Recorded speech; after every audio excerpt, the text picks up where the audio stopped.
Ladies and gentlemen, please welcome the head coach of the Fighting Irish, Brian Kelly.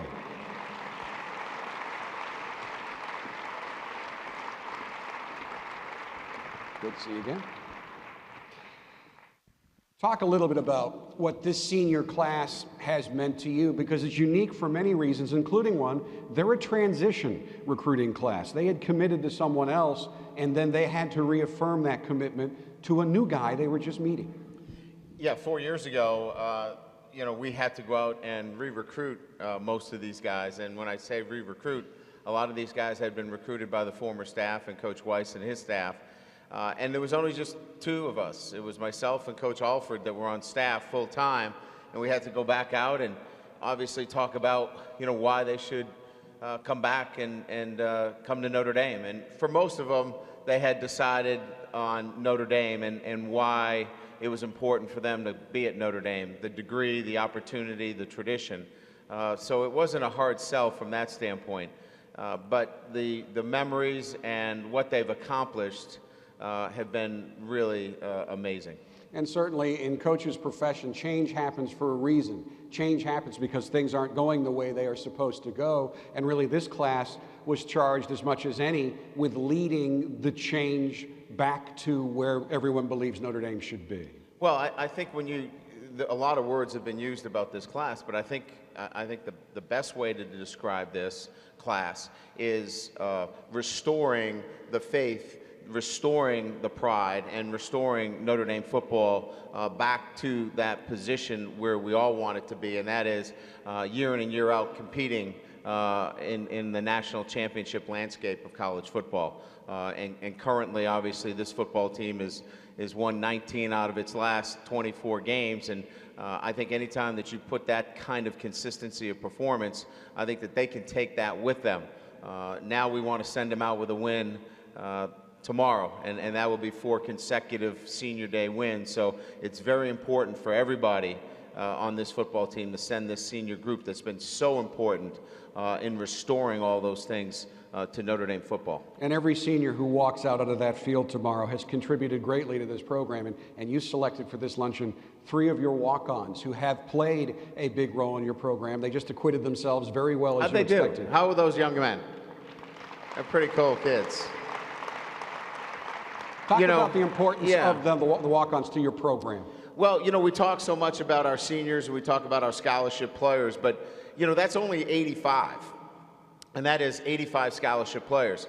We have 105 players in our program, and you need all 105 players.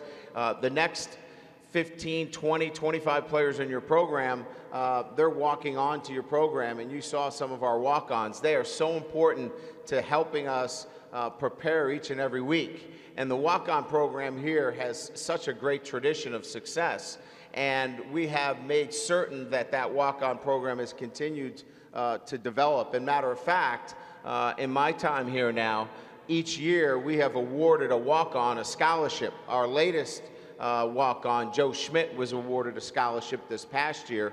Prior to that, it was Chris Salvi. So our walk-on program continues to contribute, and you can see the intellect, the sense of humor, and then the pride that these young men have in Notre Dame football. And I would also point out our senior manager program is another great distinction that we have, and our senior managers are such an integral part of our program. All of those things working together, that's how you develop consistency in your program. Our walk-on program, our senior managers, and then certainly our scholarship players. And those walk-ons are carefully selected. It's not a sign-up sheet or, hey, coach, I'd like to play for your team. Talk about the process and how good they have to be in terms of being able to play the game to be a walk-on for you. Well, first of all, the academics are such a challenge because they have to be admitted into the university. Once admitted into the university, then we have to go through the process of, working them out, trying out for the football team. And as you know, they're competing against some of the very best players in the country. And all these guys can hold their own against some of the very, very best. So, again, not an easy chore for these guys, and they have to balance it with a very rigorous academic schedule. So they're a unique group of kids. As you can see, they have a very close bond, and we treat them with a great deal of respect because of what they give us back. Now, this is our last opportunity to have you meet with this fine group of very loyal fans before a football game this season. And I know we have often talked about how hard it is to win at this level. And folk, we talked a lot about this last year when you won every single regular season game. You've lost some games that you didn't intend to lose, that you're disappointed you lost this year, but you're also one of only 3 programs, U, Alabama, and Stanford, to beat 3 ranked teams this year. So just kind of sum up, all things considered, how this season has gone to this point, and how I think that last statistic, the 3 ranked victories, shows progress is still being made. You're still going up right now. Well, here's where we are as a football program, is that our kids have an opportunity to win every game they play, and they have a chance to lose every game they play. Our margin for error is very, very small, but the building blocks are there. The success for our program is going to be as we continue to develop, as we continue to mature as a football team, as we continue to get more depth within our recruiting. You're going to get a chance now to see that margin grow and grow and grow. But each and every week, this football team can beat anybody in the country.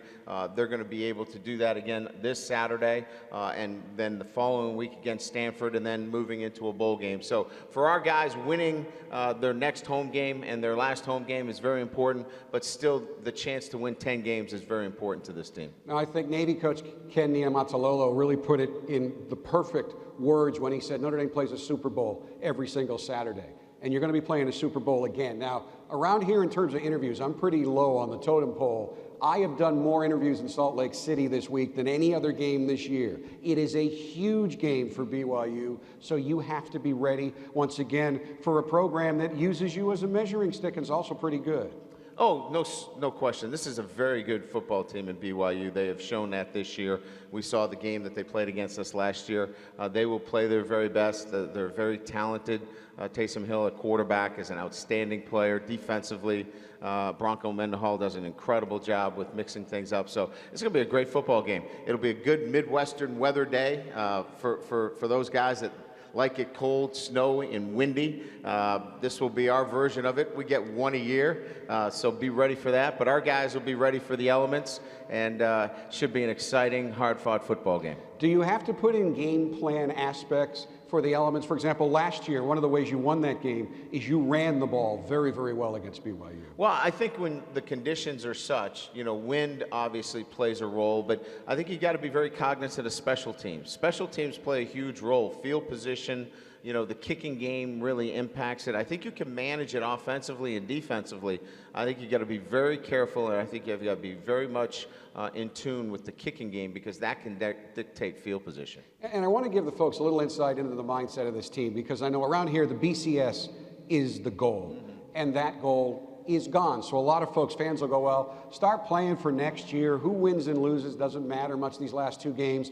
But inside this team, on the staff, on the players, nothing could be farther from the truth. Oh, winning's important. I mean, when you put as much time into it as we do, I don't know, for all those that are going to be in those stands tomorrow, the 80,000 plus, I think winning's going to be pretty important for everybody that's out there that's braving the elements. Winning's going to be really important. And for all of our staff and players that have put in 80 hours a week, winning's really, really important for us tomorrow. And our guys in particular, our seniors, it's really important to win tomorrow against BYU. So you're going to see a team that is going to do whatever it needs to do to find a way to win. And I've also noticed everybody who's not a senior, the underclassmen, the coaches, you feel a deep responsibility and obligation to do everything you can to make sure that their last time in Notre Dame Stadium as players is successful. Well, as coaches, we want to put them in a position to win, and that's what you want to do as coaches. You want to tactically put them in a position to win. Now, we've got to throw it, we got to catch it, we got to tackle, we got to block, we got to do those things,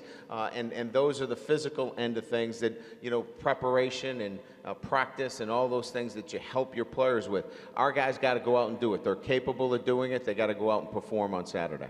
So you've touched on some of the keys. Touch on some that maybe you haven't touched on yet.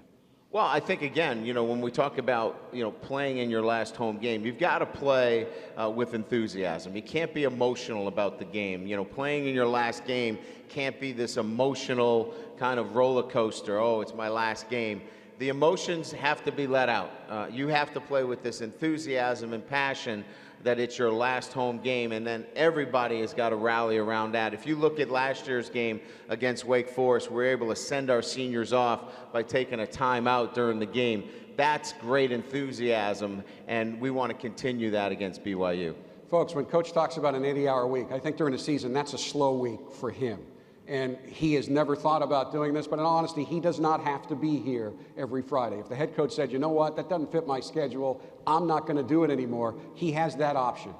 Coaches come here every week with enthusiasm. I know he gives it all. Even sometimes when I've asked him the same question the third time during the week, he answers it like it's the first time I've asked him. So I know on behalf of all of you, I would like to thank you. I know they would like to thank you for coming here every Friday. Thank you. And if I could, because you know, we get so caught up in the day-to-day, you know, atmosphere of coaching in Notre Dame, and I want to thank everybody that has come out here each and every week to support our football program. And there's nothing like Notre Dame and the support that we get at the luncheons. And I want to thank everybody that has come out here again on this Friday to support our team. We can feel you here. I know that you're sitting here, but our players know that you're here, and the support that we get, we appreciate it. And I want to thank my daughter Gracie for being here. I know she's here somewhere with her. Where are you, Gracie? Raise your hand.